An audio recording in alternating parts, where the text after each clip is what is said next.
So let me reiterate to you guys, we were just talking about how the chamber C, it does say disinfectant, it does say A. I wish it would have said, hey, this is the cleaning chamber or disinfectant chamber for cleaning the tube. It would be nice, but it's not like that. And you can actually use a serum in C. Your tubes clean themselves. I promise you that. They really do. Like I said, if you actually have time to take off your machine and see how all three of these tubes actually stop right here. The only one connection tube for water going into this head right here. The tube that's going in here, there's actually two. So you take off your head. It's kind of tough. When it's tough to take off, you need some sort of rubber. Take the rubber or glove and now turn it. Because sometimes when your hands are wet or oily or greasy or whatever, then it's hard to take off. So see, now it came off. When you're doing suction all the time, it creates a vacuum and it holds these little heads on even tighter and tighter and tighter. Even if you didn't screw it on there tighter, it causes a vacuum. So when you get your heads off, this is a head or tip, you have one hole, and the longer hole right here, the longer cylindrical tube right here, this is the one for suction because it touches the skin. This hole right here at the base of it, or the flat side of the cylinder, is the one where the water comes out, okay? So the one that sucks the skin doesn't even touch this hole. This water doesn't even touch this hole, because if you look at your tip, they separate in different holes or different chambers. They don't touch each other. The suction that comes off your skin, that tube goes separately into one lane.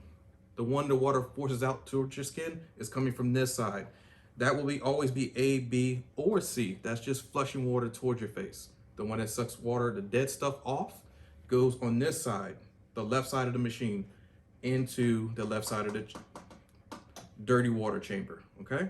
So they don't even mix together. They're not together at all. Like I said, if you take this apart, I'm not gonna do it because I don't want you guys to think, oh, he took it apart and that will actually void your warranty. Some of these machines actually have a year warranty. Some have 90 days, but some manufacturers have a year. That's a long time. That's pretty good. And I think I've seen one company that had 24 months. It's 2 years. That's pretty good. Like, wow. I didn't get that company's name because it was in a weird, anyway, I don't want you buying from there because that machine will take time to get to your address. It takes at least 45 days to get to you. I would not be waiting no more than 3 weeks for my machine. Even 3 weeks is a long time to be waiting. It is. Especially holiday time, customs. You don't want to mess around, okay? So we did take off the machine and the coverings, but if something goes wrong and they find out we took this off, we don't get our warranty back. We can't sit there and say, oh, I didn't take it off, and they kind of know. Just like your iPhone, when you get your iPhone wet, the older models, you looked on the inside, that little white tab turned pink. That means it turned red for a reason. It had moisture or water inside. So they know you messed up your phone. They know you did it. There's no other way the water got in here unless you went out into the rain or you're talking to your boo or bae in the bathtub and they're blue, blue. They know you got it wet. And it's in different areas. So there's no way you can just say, oh, one area is wet. This whole thing is turned pink. Water got inside, okay? So these two tubes, they're separate tubes. One is here, one is the longer one, okay? So put your head back on. And that's how you would clean your machine the best way possible, okay? Put your head back. So the other steps, you've already seen me go through steps 1 through 10, or option number 1, option number 2, option number 3. So those options are for those type of people, but let's talk about the solutions that you can buy. So the solutions that come with the, you've all seen these online. And there's a third one. Let me find my third one. There we go. So there's AS1, SA2, AO3. Now, do I know what those A's and O's stand for? No, I do not. I've contacted the manufacturer and even no one has responded back to me. Email, phone call, nothing. And it's actually a country code type of call you got, like from a different country you got to put in, and no one answers. The email, no one has gotten back to me. I don't know what that means. When you look on the front here, it's all in Asian or Mandarin, could be Korean, could be Japanese, could be Pacific Islander or other. We don't know. Or it could possibly be Farsi. Who knows? Do you even know how to read these chemicals? I don't. I put it into Google Translate and it still didn't come up as anything. And trying to put in characters that I'm probably putting it in wrong, but it's kind of hard to do. Very difficult. I may need an interpreter or something. So you don't know what you're putting into your bottles or your chambers. And what do they look like out of the bottles? They look just how it is right here. Let me move the machine close. Well, actually, I'm gonna zoom in just a moment. They're basically just clear liquids. It doesn't soap up. There's no residue. There's nothing. There's barely a smell to it, actually. So you don't know what you're actually purchasing with these. I'm not saying that they're a totally bad company. It's just that we damage our face and don't even know it, okay? But you can buy these if you choose to, or you can make your own solutions. I know you guys have been emailing constantly saying, hey, how do I mix this? Your video didn't explain everything measurement-wise. If you put hydrogen peroxide, the 10 drops of whatever essential oil that you want to put in there, your toner or witch hazel, and your micellar water, mix all those together. No matter if you put in a cup of each one or a quarter of this or a teaspoon of that, it won't matter because all of those are inert chemicals. Inert meaning that they will all mix well together. They don't damage people's skin, no matter if you have sensitive, dry, oily, whatever skin type that you may have. They're inert. It's like it's not live. Like if a bomb, a real bomb was inert, meaning it's dead, like nothing. Even if you shot the bomb, even if you put the wires, somehow the battery's dead, something, it won't explode. It's inert. An inert agent, it just doesn't do anything almost. It has the possibility to do it or the potential, but you have to kind of reconfigure or re-engineer it to or rebuild it to become an explosive again. Same thing with chemicals. Once they become inert, they're not really good anymore. It's almost like when cancer, like the cancer becomes benign. Benign meaning like, yeah, it's still there, but it's just not active. It's dead. It's just inside your body. It has no power over your body anymore. It's benign, okay? When you're looking at A, B, and C chamber, just make sure you're using good quality products. The products that I put all together and mixed in together is good on anybody's skin type.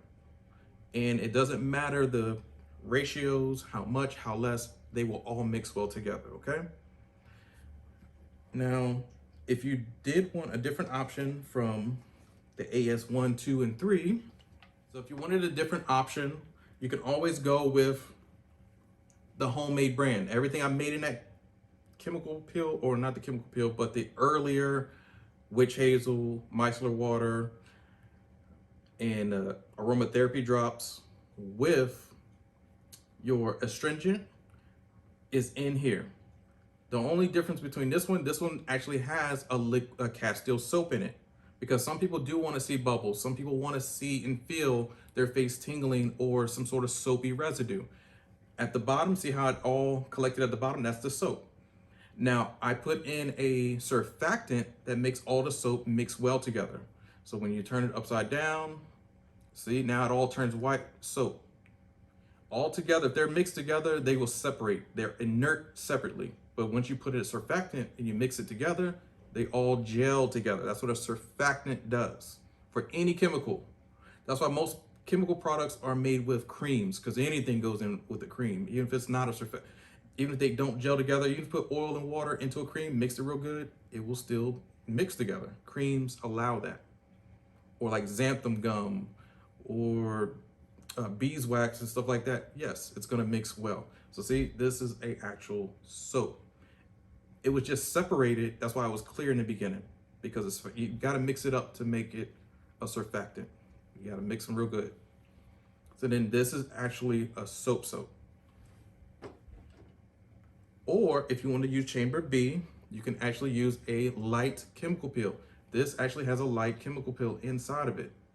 So when you feel it on the skin, it feels tingly. It's like, whoa, okay. But it's not something that where your face is on fire and your skin's peeling like you've seen in other YouTube videos. It's a light chemical peel, about maybe 5%. I try to mix it as best as I can to at least get to 3 to 5%, but you're still gonna feel a little bit of a sting, just not terrible, okay? So this can go into chamber B. Your last chamber, chamber C, you can have it as a disinfectant, as we said earlier. You can clean your machine, leave that in there, or you can actually have a serum, which is just oil. It's 4 different types of oils: grapeseed oil, almond oil, vitamin E oil, yeah, I believe I already said grapeseed oil, and argan oil. So argan, grapeseed, vitamin E oil, so almond oil, vitamin E oil, grapeseed oil, and argan oil. You're right. You're right. Yep. I missed the vitamin E and almond oil. So those I mixed up. But you mix all 4 of those in. That's a huge serum. It's like more for winter time. Now in the summer, I would only use grapeseed oil and vitamin E because they're thinner oils. You don't need heavy oils in the summertime. You're already perspiring. You're already hot, oily. Even my forehead is shining right now. It's winter time. But in the winter strips your skin depending on where you're at. And that hawk or that cold breeze from Wisconsin or Chicago, or if you're on that water, those Great Lake areas, you know, Ontario, Canada, and all that good stuff, you know, Ontario, shouts out to them, BC.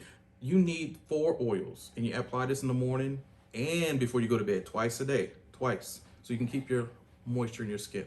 This I would put in C, but you do not have to. You can still manually put this on the person's skin manually, okay? So whichever oils or procedure that you're going to use, it's up to you. You don't have to put it. You can actually put in C a hyaluronic acid as long as it's watery or liquid. Maybe a 1% hyaluronic acid only.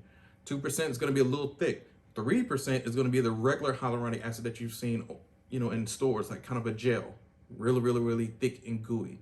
4%, I wouldn't use a 4% hyaluronic acid, period, because it's way too thick. It's almost like mousse for your hair. It's like gel, gel, or man, I'm forgetting, like the rolled jelly, you know, some women put with finger waves and all that good stuff. Yeah, it gets real hard, and you don't want to put that on your face. That'd be crazy.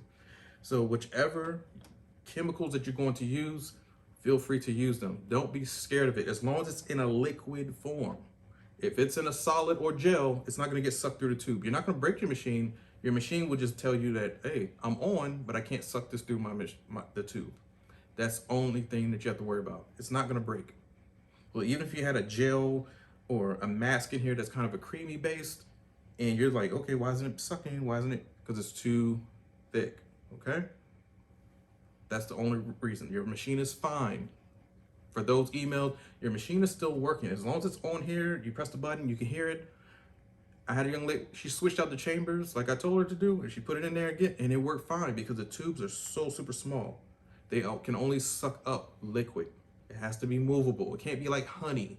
If it's running and slow like honey, no, it's not gonna work. Or sap, gel, mousse, all that, it's not gonna get sucked through, okay?